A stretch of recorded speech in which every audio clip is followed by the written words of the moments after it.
आजचा आपला विषय आहे एखाद्या स्त्रीला लग्न झाल्याचं भासवून तिच्या बरोबर राहणे। चला तर मग आजच्या या टॉपिकला आपण सुरुवात करूया। नमस्कार, ली चॅनल मध्ये मी ॲडव्होकेट गायत्री हळदवणेकर आपल्या सगळ्यांचं स्वागत करते। सर्वप्रथम सगळ्या व्ह्यूअर्सना ली चॅनल तर्फे गणेश उत्सवाच्या हार्दिक शुभेच्छा। ली म्हणजेच लीगल इन्फॉर्मेशन, जी या अगोदरही या चॅनलच्या माध्यमातून आपल्याला वेगवेगळ्या व्हिडिओजवर मिळालीच असेल। आजही फ्रेंड्स आपण एका अशा इंटरेस्टिंग टॉपिकला एक्सप्लोर करणार आहोत आणि त्याबद्दलची लीगल इन्फॉर्मेशन जाणून घेणार आहोत। आजचं जे टॉपिक आहे ते एक मॅरेज रिलेटेड ऑफेन्स म्हणजेच लग्नाशी निगडित ऑफेन्स आहे। आपल्या दैनंदिन जीवनामध्ये अशी एखादी सिच्युएशन आपण विटनेस करतो किंवा आपल्या समोर येते, आपल्या कानावर येते, जेव्हा एखादी स्त्री कोणाला तरी सांगत असते की तिचं खोटं खोटं लग्न झालंय, म्हणजेच त्या पुरुषाने तिला असं भासवून दिलेलं की तो जो काही विधी त्यांच्यात झालेला तो एक लग्न सोहळा होता आणि त्याच विश्वासात त्याच भ्रमात ती बाई बिचारी एवढे वर्ष त्याच्याबरोबर संसार करत असते आणि एके दिवशी तिला कळतं that this all is a fuss, हा सगळं सोहळा खोटा होता, ते लग्न खोटं होतं, म्हणजे कायदेशीररित्या ते पती पत्नी नाही। अर्थातच तिला भरपूर मनस्ताप होतो, फ्रस्ट्रेशन येतं आणि unfortunately most of the people do not know which of the legal resources to resort to. मग अशा सिच्युएशन मध्ये कायदा काय सांगतो याबद्दल आज आपण जाणून घेणार आहोत। फ्रेंड्स, भारतीय दंड संहिता 1860 चे कलम 493 च्या अनुसार कोणताही पुरुष जो एखाद्या स्त्रीशी कायदेशीररित्या किंवा विधिवत विवाहित नसेल, पण मात्र जर त्या पुरुषाने त्या स्त्रीला फसवून तिचा विश्वास संपादित केला आणि कुठचं तरी पूजा विधी रिच्युअल करून तिला असं भासवून दिलं की हा जो काही आहे विधी तो म्हणजे आपला लग्न सोहळा आहे, आणि त्याच भ्रमात त्याच विश्वासात जर ती स्त्री त्या पुरुषाबरोबर वैवाहिक सहजीवनात असेल, म्हणजेच ते दोघं जण जर नवरा बायको म्हणून नांदत असतील आणि त्याच वैवाहिक सहजीवनात जर त्या पुरुषाने त्या स्त्रीशी शारीरिक संबंध जर प्रस्थापित केले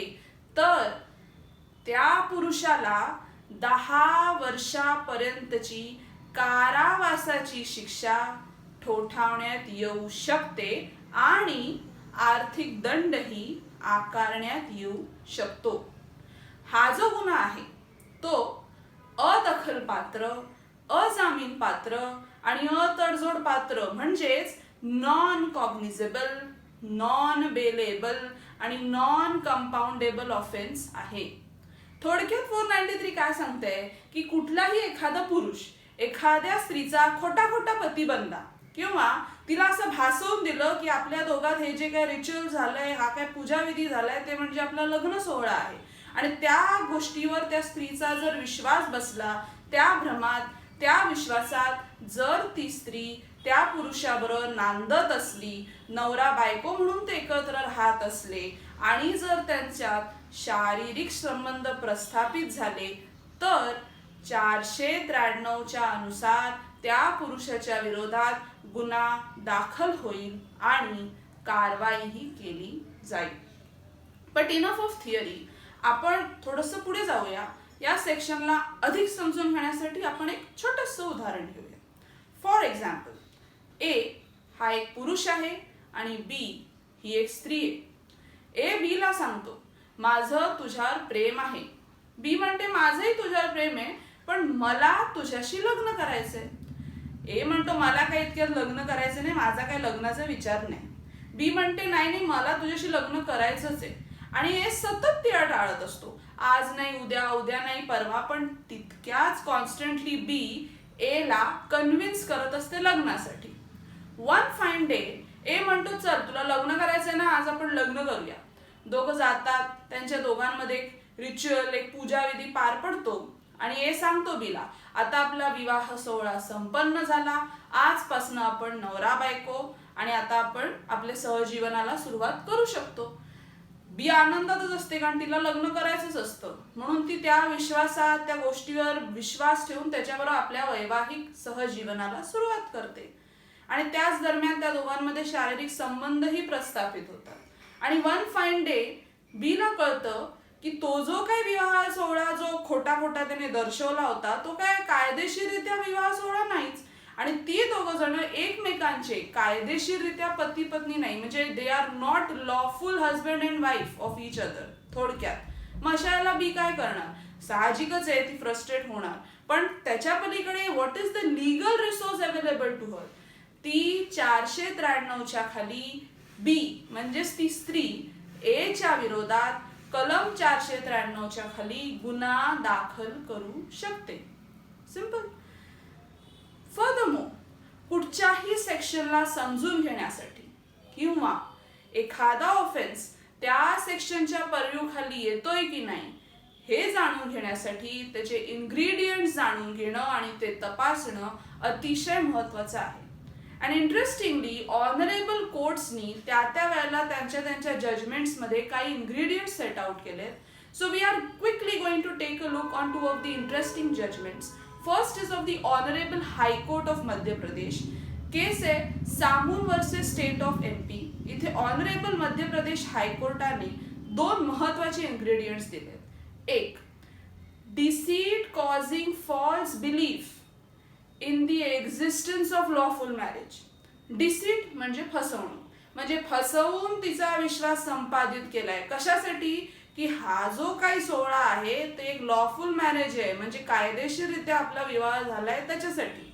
नंबर 2, हॅबिटेशन और sexual intercourse under that belief with the person causing such belief. म्हणजे नुसता विश्वास संपादित करून तो थांबला नाहीये, तर त्या दोघांमध्ये वैवाहिक सहजीवनही असलं पाहिजे किंवा दोघांमध्ये शारीरिक संबंध तरी प्रस्थापित झाले पाहिजेत. म्हणजे कोणाबरोबर, त्या स्त्रीचा त्याच पुरुषाबरोबर ज्याने तिचा विश्वास तिला फसवून संपादित केलेला आहे. हे जर 2 इन्ग्रेडियंट्स मॅच होत असतील तरच that given offence can fall under the purview of section 493. ही जजमेंट तुम्हाला आणखी डिटेलमध्ये वाचायची असेल तर you can please go and check criminal law journal 1988 498 मध्ये. इझिली अवेलेबल आहे इंटरनेटवरती. सेकंड इंटरेस्टिंग जजमेंट आहे ऑनरेबल सुप्रीम कोर्टाची in the case of state of Jharkhand versus Ramchandra Bhagat. It is a criminal appeal 439 of 2006. SCC मध्येही ह्याचा रेफरन्स तुम्हाला मिळू शकतो. Interestingly while setting out the judgement minutely त्या केसला स्टडी करून सुप्रीम कोर्टाने खूप छान ingredients on the similar lines of the Madhya Pradesh high court केस जी होती, सेम टाईपचे इन्ग्रेडियंट्स तुम्हाला त्या केसमध्येही मिळतील, जे वाचून एखाद्याला लगेच कळेल की whether a given offence can fall under the purview of section 493 or not. हे दोन्ही केसेस इंटरनेटवर इझिली अवेलेबल आहेत. So I would suggest please go and read these judgements. These are very interesting and very useful. ते वाचून तुम्हाला या सेक्शनची अधिक माहिती आणि त्याचं प्रॅक्टिकल इम्प्लिकेशन लगेच कळून जाईल. So friends, that's it for the day. तुम्हाला जर हा व्हिडिओ आवडला असेल तर प्लीज प्लीज प्लीज या व्हिडिओला भरपूर लाईक करा. Please share it with as many of people as you want, because legal awareness is equally important as any other awareness in today's world आणि त्याची गरजही आहे. And also please subscribe to this channel and please hit the bell icon after subscribing to this channel. That way you can stay updated with the latest videos from the channel Lee. अशाच एका interesting topic सोबत मी तुम्हाला पुन्हा भेटेन. तोपर्यंत सुरक्षित राहा आणि काळजी घ्या. धन्यवाद.